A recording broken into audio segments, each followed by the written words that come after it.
Kuba ne understanding wakati wo ne media house okuzanya music olwaleero ayagala okwetunda anti akyayagala okwetunda neera kino tekimuganye ku kwetunda kubanga music wacho alina chance ezanya wonna wakola ki wayagala mu ngeri yonna gyayagaliramu nkugambye the mode of payment is very simple obadde osasula license ya mitwalo 3 nti yongerako 5 gibasatu mwegi yo industry ejja kwesotinga kwekutta obuuma bukalimagezi ebutadde wonne wali commercial places era kawulira kajja kumanya ni agenda funa ki ne bw'anaabeera nga gwoyimbye olimbe omwami kungu olukumbagayo n'ogenda n'oluregistering okufuna obwannannyini ne luyingiramu eyo system tracking n'olukuba ku wedding yo nga waliwo tracker era bajja kudizaayo 2,000 kitegeeza ne yayimbye eggulu asobola okufunayo akantu at the end of the day.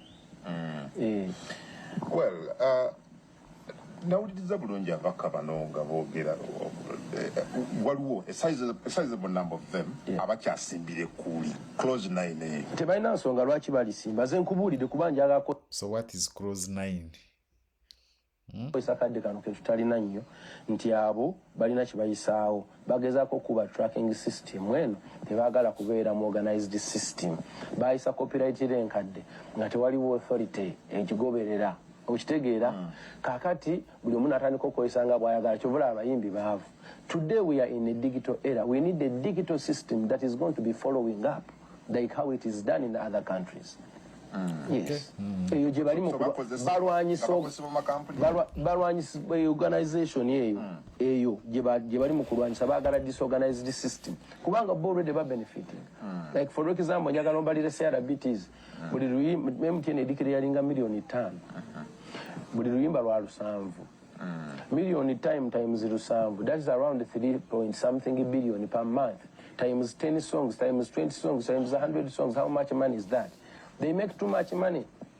Basobola okuvaayo ne bagamba katuweeko wona be disorganizing because as we speak bakozesa aggregator gwoteesa nayo naye nakola byayagala waliwo ne ba-aggregator be bateeka simanyi India simanyi wa okitegeera so they benefit from that cracked system. But debate mu parliament yafocusinze nnyo ku radio TV atengeteeka gazi awo we bakuyisa ligenda ne mu awo we bakuyisa kubanga omuntu waffe ategerera atabimanyi nnyo yawulira lulimi luno lwangu radio TV olwo bakwata music baagala atandinga against music olwo bensiting upcoming okumugamba nti bano music ayinza obutazannya nnyo naye ate si bwe kiri kukikunnyonnyodde nti bw'osasula emitwalo 10 on top of your license kana akuuma kakalimagezi kekajja okumanya ani afunye ekyakubiddwa mirundi emeka sigamba nti bagenda kusasula muyimbi direct honorable Kabanda kyagamba mbu oluyimba luno olugenda kubanga buli luzannya ofuna yes ekyo kituufu era bwe kikola ne ku YouTube bwe kikola ne ku streaming platforms zonna we can stop kilikinga nga bakusala data oba osasudde mirundi gy'okilikinga gye mirundi gye bakusala bwe kikola ago si mawulire okisegedde so okay good but again sente zigenda kusasulwa muyimbi direct system yejjo kubanga ekola ki and you register on a system that is going to help you to track. Would you trust that system? Yes, why not? Today we are kubanga yes kijja kuyita ate era tulave complaints okuvanga buli muyimbi agenda kubeera ne app ye ku simu ye ng'agoberera era bw'oba uploadinga togenda eri wali system uploadingira ku computer yo. Well, nalabye omukyala Christine Nakimwero mubaka wa parliament omukyala wa district y'Ekibuga again mu parliament awo nga nti the moment you release music on the releasing mu public ba consumer bali abamufuna must have some freedom of accessing this.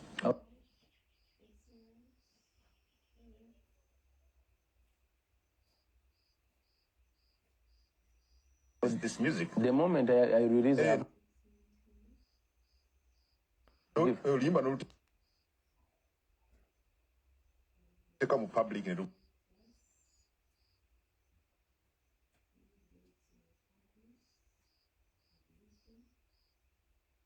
but the moment I release my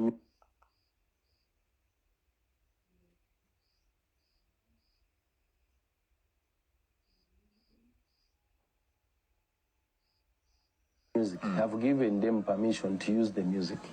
But again, you want to put restrictions now? No, I'm not putting any restrictions. I'm putting listeners in where I've released to listen. Where my music played in commercial places, commercial. Okitegeera gwe bw'onabeera otudde mu mmotoka yo osobola owuliriza music nga bw'oyagala ku radio yonna nze akumaka nga akawuliriza kali ku radio. Bino byadde agamba mbowa TikTok kayimbako bukakuba ng'osasula alimba. This we are talking about commercial places.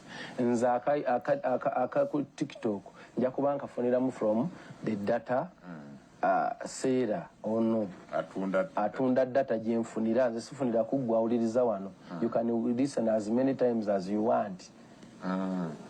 As you are still, there is nothing that is going to change. Okay. Singa oluka club ewaffe kyabazaala nga kazanya music naye mugenda teeka obutrack buno bulina okubeerayo kubanga nabo basasulwa music oyo bw'aba azanya wali anywa cupa y'ebbiya waliwo asigala nga akyawuliriza waliwo abeerawo nga yandibadde tagendeyo ne n'agendayo music ono yakwatirira abantu okusigala nga bakyaliwo. How will you do that? Because we are going to put the machines already bazigula nadda. Wekitibwa president yagula dda obuuma buno n'abuteekayo bugenda teekebwa mu buli kifo kyonna ekiri commercialized. As long as you do and play this music for commercial purposes. Okay. Mwami Musoza, yes oga nti international music wa music ono ava ebweru asasulwa and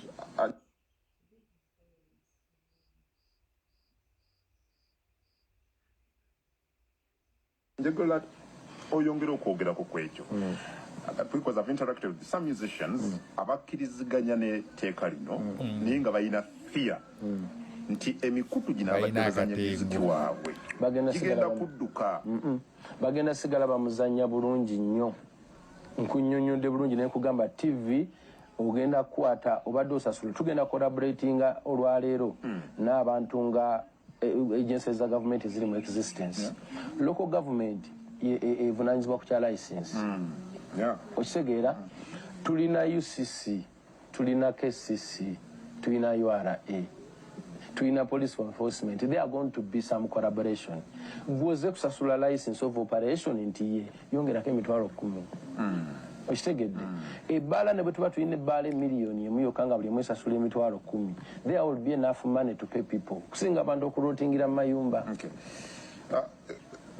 tutadde ono badde ombuuzako ekibuzo kyombuuziza nti abaogera ku promotion nobuuza nti sebata yeetaaga promotion. Sebata yeetaaga promotion gwogamba nti nze saagala zanya music wo kubanga nkupromotinga olwaleero muzeeyi Sebata alina abaana ku university naye yennyini takyasobola kubuuka ku stage akayimba ke kasuubira okumuliisa ke yayiya myaka gye gyekivubuka nga gwomugamba nedda nkupromotinga addaye kaweba bano abali mu kutampalinga mu close 9. So basically that is Eddy Kenzo and I saw Honorable Kabanda was talking about this very issue and I think you can see even Eddy Kenzo talked about him.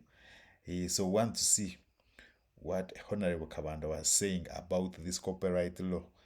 You can see Eddy Kenzo is like there are some mafias behind this. Those who don't want the progress of this copyright law. Let's see Kabanda, Honorable Kabanda.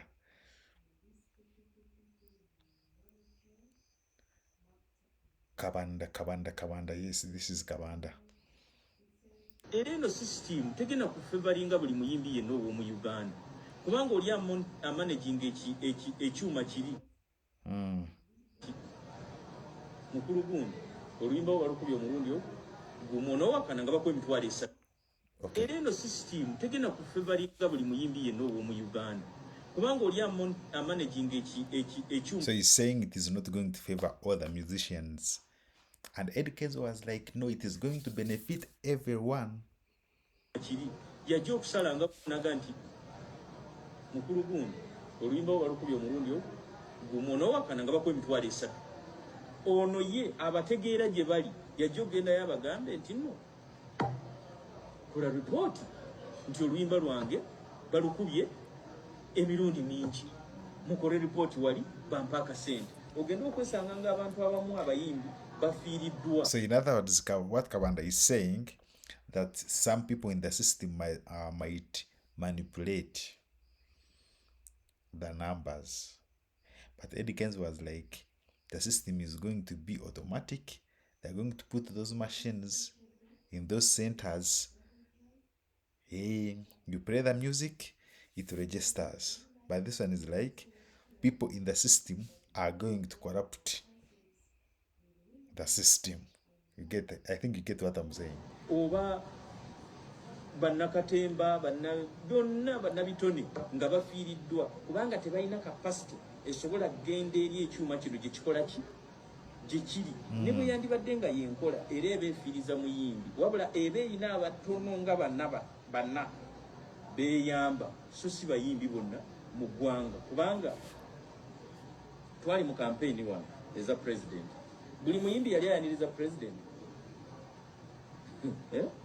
baddeyo bakitegeere buli muyimbi yayanirizanga president era wabangayo SFC bwekiri yalinga yakola ki yayaniriza president ya so president bali abalala batategedde nti n'okuyimba bakoze eki bayimbye kyobola baliri mpazo omusajja watwe yatuyananga yatuuka ekisozi n'agamba mukama wange nga nakuba ndongo kubanga tewali yamanya nti n'okuyimba yakola ki yayimba ye yabeeranga yakuba ndongo naye nga waliwo omu yiye kago bataddewo wali n'akulembera najja president gwategeera nekino bwe kigenda okubeera ne bwe tubanga tugendedde kuteeka nga bwe liri ne tukyusa.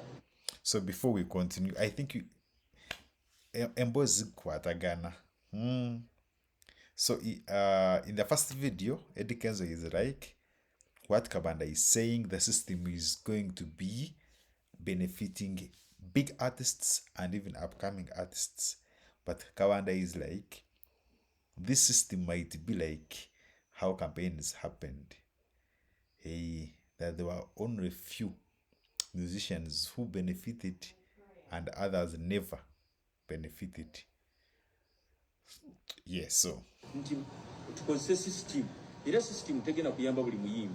Ejja kuyambamu either ababakkiririza mu bakama baabwe bw'ogezaako okuwalaza empaka nga bagamba nti gwe nno oluyimba lwo lwakuba emirundi ebiri mu emitwalo ebiri okyo kakati ne system managinga kwegamba lino etteeka lyetaagisa lyo lyennyini okwetegereza nga tetunaba kulipa piramu. Okay, basically that's what Kabanda is saying. We've heard what Eddy Kenzo said.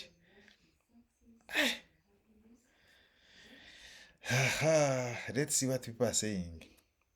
That Ugandans should focus on changing the regime. Otherwise, this regime is full of idiots. Imagine such nonsense coming out of a leader.